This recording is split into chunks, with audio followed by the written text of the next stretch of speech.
بسم الله الرحمن الرحيم. السلام عليكم أيها الإخوة والأخوات ورحمة الله وبركاته. نتحدث في هذه الحلقة تحت عنوان الوحدة حين تكون بابا للرحمة. تحدثنا سابقا عن جدل الوحدة والرفقة، وأن خوف الوحدة يدفع لتبعية المحيط طلبا للقبول، وفي سبيل ذلك يتبنى عقائد المحيط بالولاء والحمية ويجعلها معاييره للحق والباطل، وبهذا يتمكن المجتمع من رص صفوفه. هذه المكنة لا تعود لنوعية الأفكار، وإنما لقوة أثر الاجتماع نفسه، فجميع المجتمعات تنجح في هذه المهمة مهما كانت بدائية وساذجة. الكل يقبل صنيع محيطه فيه ويعين على صناعة نفسه به، فالقضية لا تختلف بين مجتمع بدائي مغرق في البداوة ومجتمع مدني رفيع التمدن. الوحدة مخيفة والرفقة مريحة للإنسان، فهل هي حقيقة لا خلاص منها؟ أم يمكن للرفقة كحالة شعورية أن تكون في الوحدة والعكس، فتكون الرفقة غربة؟ ثم هل يوجد إنسان وحيد بشكل مطلق؟ الرسالة هي: هل يمكن للمؤمن أن يخرج على انحراف محيطه ومواجهة الشعور بالوحدة والغربة في آن؟ أم أن التبعية للمحيط قدر لا خلاص منه؟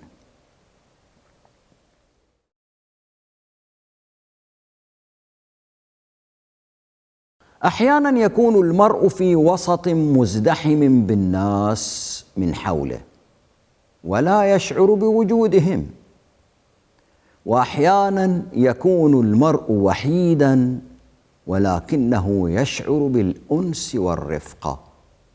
أليس هذا مقلقا ومحيرا؟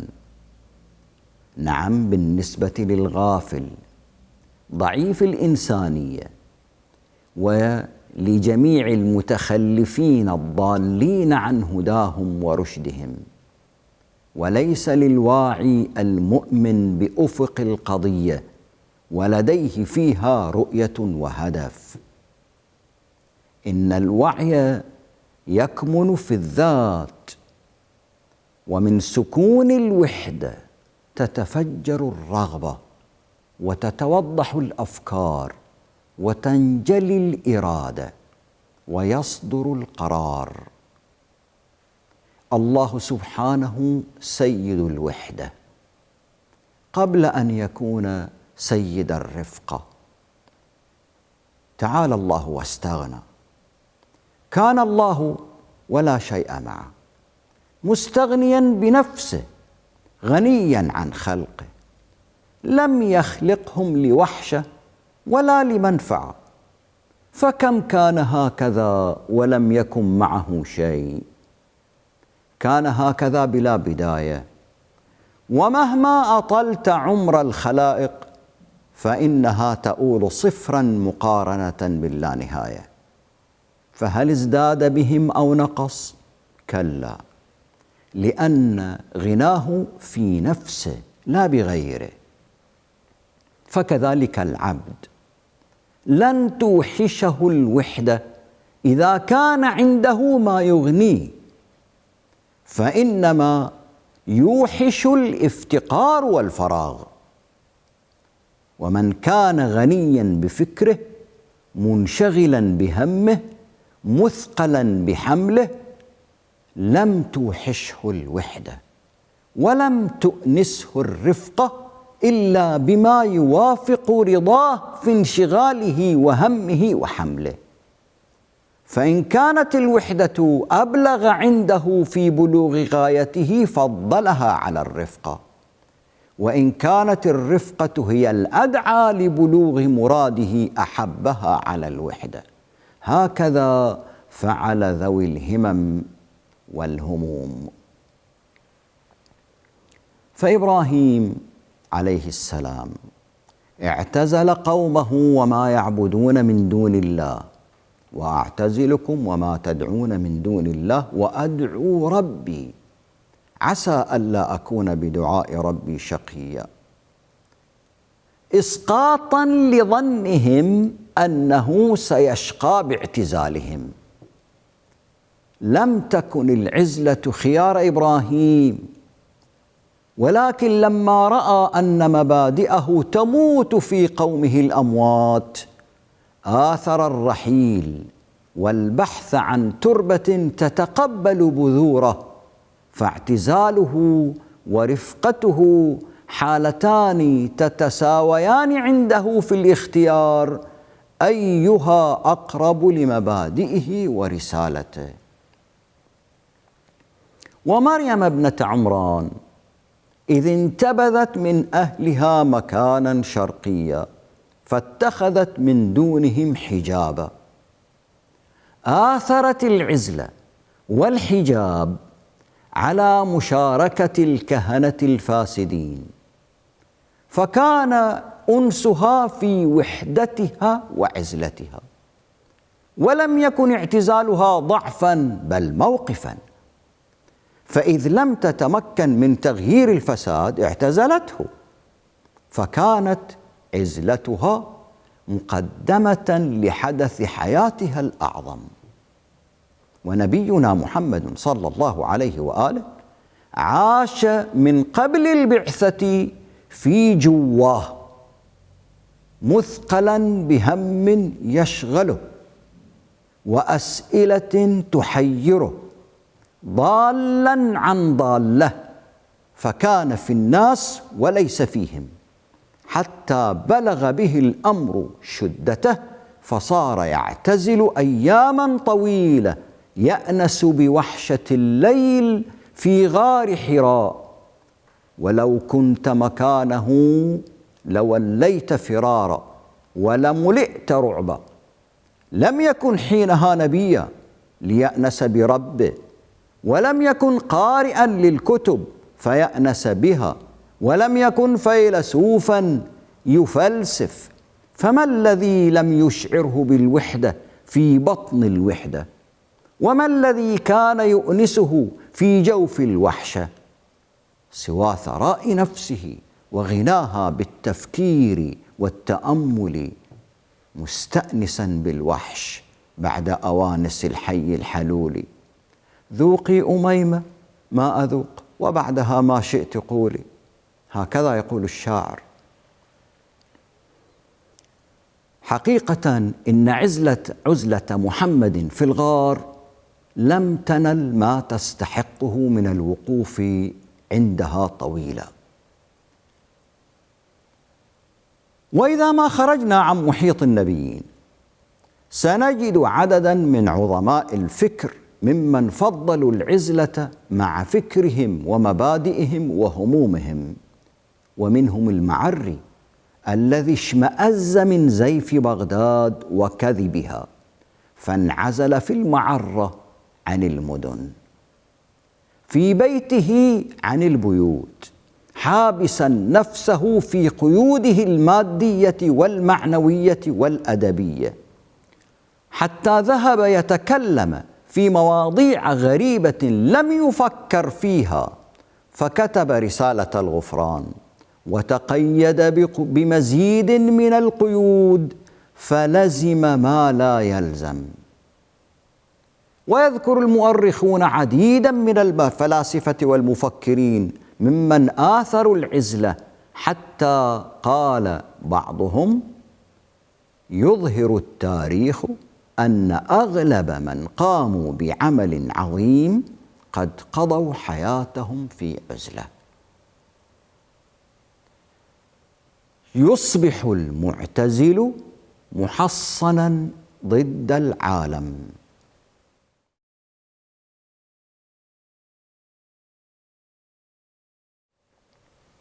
نعم، العزلة أمر مقلق بالنسبة للغافل ضعيف الإنسانية، لا يعتني بفروض إنسانيته من حرية واستقلالية وغائية أخلاقية واعية.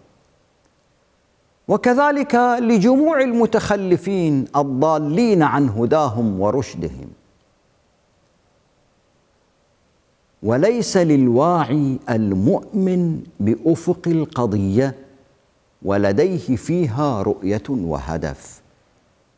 إن الوعي يكمن في الذات، والتبعية بغير بصيرة ولو كانت تبعية للرسل ليست وعيا. فوعيك يجب أن يكون لذاتك، فلن تكون واعيا بمجرد اتباعك للرسول حتى تدرك ما أدرك. نحن نتمتع بقوة كامنة جبارة، ففي حالات خاصة تتفجر منا طاقات هائلة لا نصدق أنها كامنة فينا، بدنية ونفسية وعقلية. فقد نقفز قفزة نقف بعدها مندهشين من نفسنا أننا فعلناها في لحظة تفجيرية دفعتنا لاستفراغ كامل طاقتنا الكامنة في لحظة فارقة، وكأنها قنبلة تنتظر الصاعق. انظر لحظات الرياضيين الفارقة، دربوا أنفسهم على تفريغ هذه الطاقة في لحظة التحدي. فيكسر رجل بيده العارية طبقات من الطوب ويقاوم جلد رقيق حديد السلاح. كل إنسان يتمتع بهذه القوة الكامنة الخارقة، وليس الرياضيون فقط، ولكن عليه أن يعد نفسه إعدادا مناسبا. فإن أكثر من نصروا الرسل كانوا فتية صغارا حرروا أنفسهم فتفجرت طاقاتهم الكامنة مواقف خالدة. فأولاً على المرء أن يتقبل ذاته ويثق بها ويحررها من أي تدخل خارجي، فكري، ثقافي، شعوري، إذا كان هذا الشيء مثبطاً.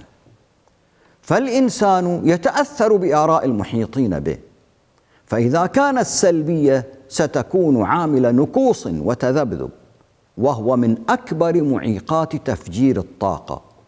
فثق بنفسك وتحيز لها قليلا، وتحلى بالشجاعة والصدق، وتقبل الأشياء المفيدة والأعمال الصائبة والنوايا الحسنة، لأن كل هذه من متممات الثقة بالنفس. واخرج بنفسك من فوضى المحيط كي لا تضيع نفسك، وانتبذ بنفسك زاوية وتأمل، فإن العزلة زاوية صغيرة يقف بها المرء أمام عقله.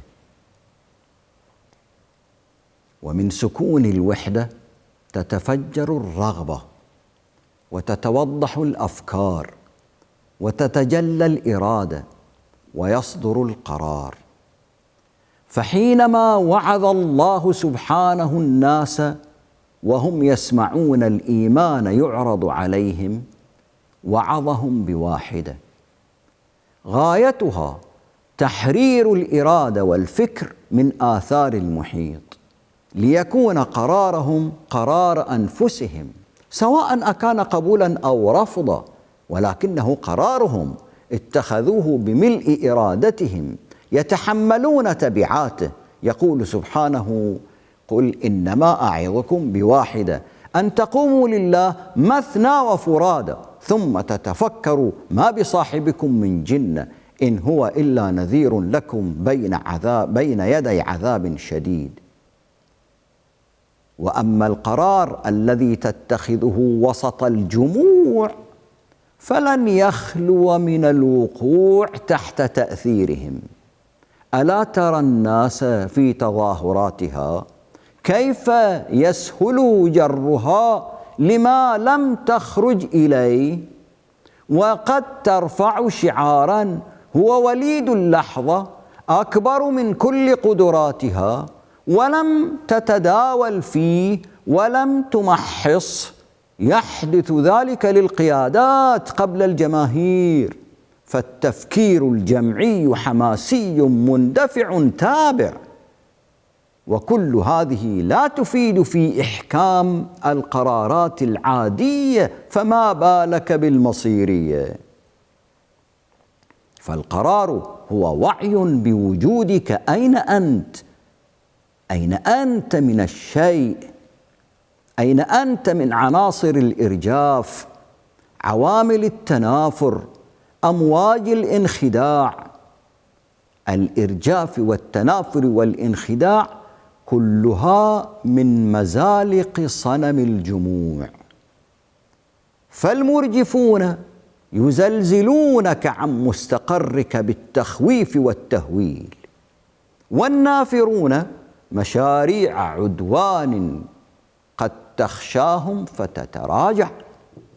وأما المخادعون فكثيرون، كل يجرك إلى داره وحوزته، فمنهم من يخدعك بالدنيا ومنهم من يخدعك بالدين. ووضع كهذا لا شك يجعل استقلاليتك صعبة وعسيرة. فكما ترى فإن أكثر الناس هم تبع للمحيط، للسلف، للآباء.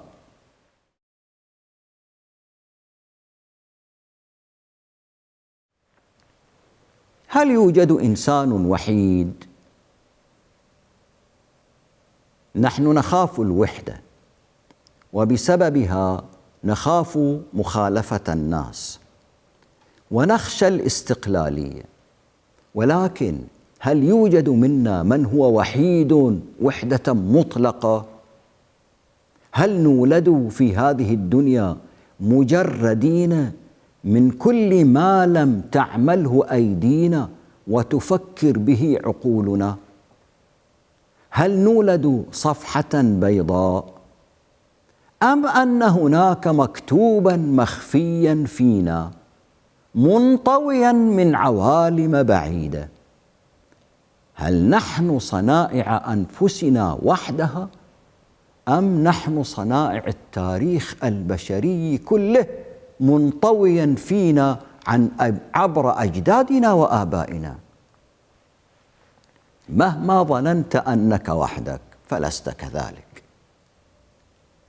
إنك تنطوي في تكوينك وتركيبك على عوالم بعيدة وقريبة، على فعل قوم آخرين سبقوك وفكر قوم سبقوك، مخزونة بطريقة جينومية وأخرى ثقافية.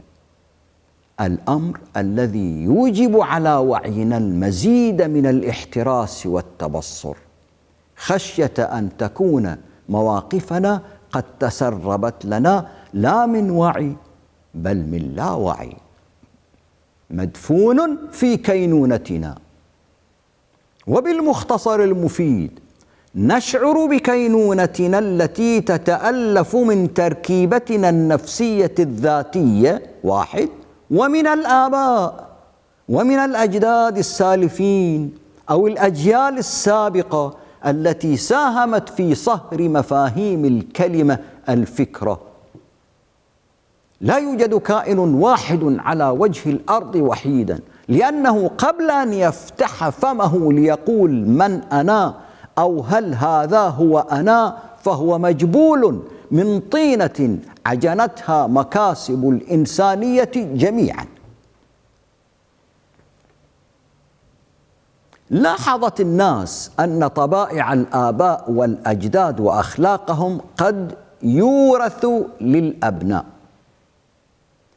وأن العرق دساس، وما كان ملاحظة صار مبحثاً علمياً في موروثات السلوك، يبحث في علم الجينات تحت سؤال: كيف يمكن للأحداث المكانية والزمانية التي تجري في الحدود الفضائية للكائن الحي أن تتمثل بواسطة الفيزياء والكيمياء؟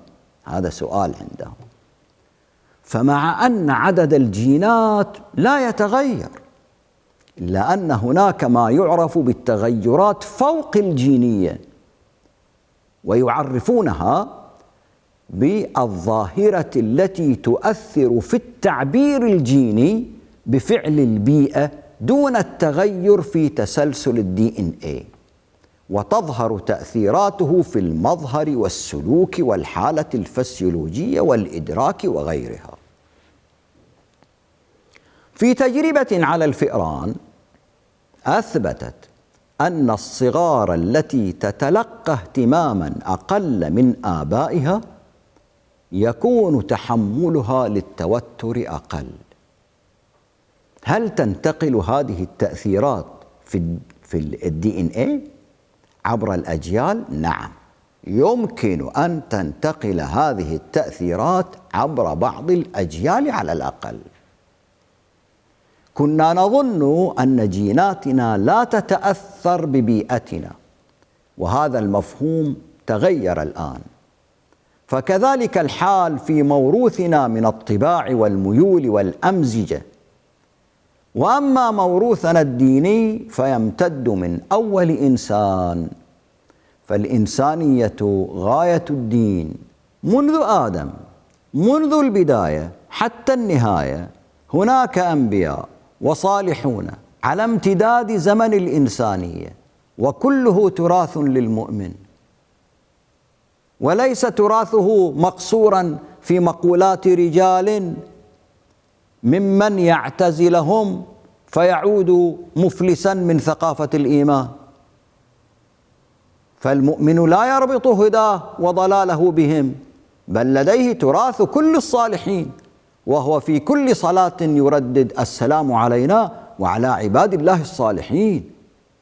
مكتبة الإيمان ثرية بالنماذج التي يمكن للمؤمن أن يتمسك بها، ولن يكون تائها ضائعا لو فارق الفساد الذي يحكم طوقه حوله، ولو اعتزل الناس جميعا، لأنه يستطيع أن يعيش فيه حين لا يتمكن من العيش به، فيأنس بإخوانه على مدى التاريخ.